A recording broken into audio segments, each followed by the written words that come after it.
So I'm going to try to hold the microphone this one. I put it down here earlier, and it didn't work so well. I talk with my hands, so I might be a little crazy, but y'all just try to follow, okay? So like Robin said, I am Cherry Floyd, and I want to talk to you today about the retreat. This is such a sweet, spirit-filled weekend that I have been fortunate enough to attend many times. I've also served on retreat committees, and I've even gotten a chance to be a guest speaker at one. So it's something that's really near and dear to my heart. Now, this year's theme, as you can see, it's called the in-between.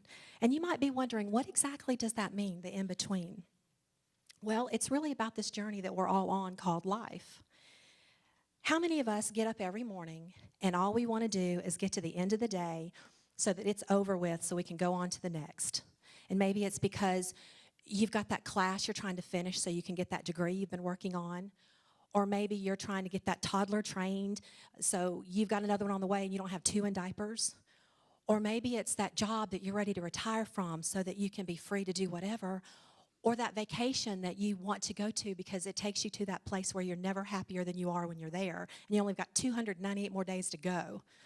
Or could it be that you just want to end this day so that you can go home and get back into bed and go to sleep because you are tired?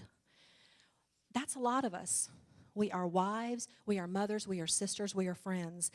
And life can get very busy, and it can get very hectic, and it can get very complicated, and it can get very uncertain. But the in-between, however busy, that is our life. And sometimes it's easy to forget that we're really lucky to be living it. And when we do forget, we don't see those blessings that happen, and we sometimes even forget to look for them. I don't know if you guys think about it, but most of the good stuff happens in the in-between. For me, it's as simple as the laughter that fills my house when the kids are playing and joking and having a great time. Or it's the gratefulness I feel when my husband has made it home for another day at work.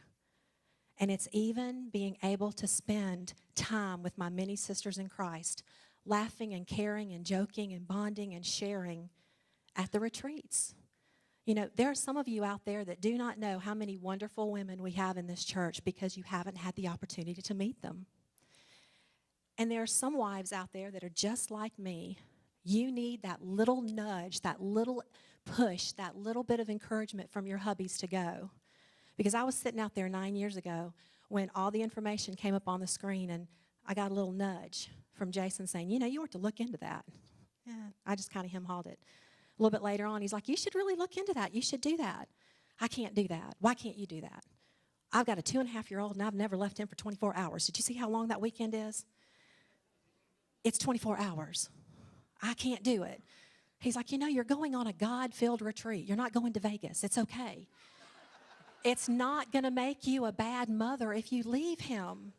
You know, it might even make you a better mother.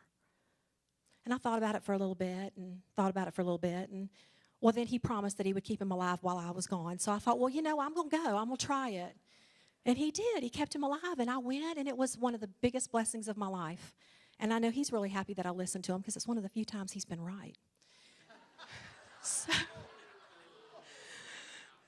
So he's been right more often than not. I just don't give him a whole lot of credit for it in public.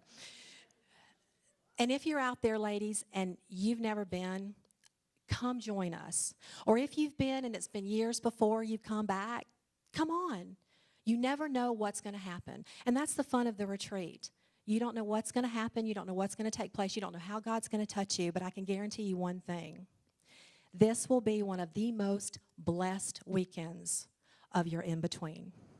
Thank you.